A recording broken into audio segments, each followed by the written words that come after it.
Hi everyone. In today's tutorial, we will show you how to save files from Google Drive to your laptop or PC. Whether you have documents, photos, or videos, we will walk you through the simple steps to download your files quickly and securely.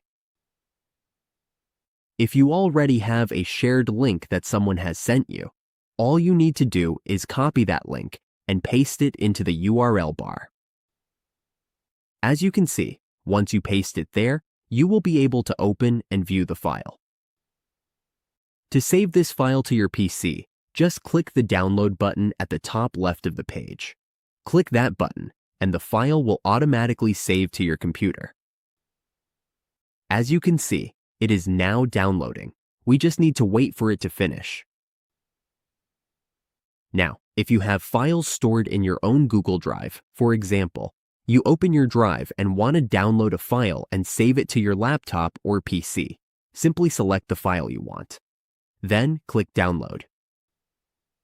It will automatically download to your PC. As you can see, it is now downloading. And the download is complete. Your files are now saved from Google Drive to your laptop or PC, ready for you to access anytime, even without an internet connection.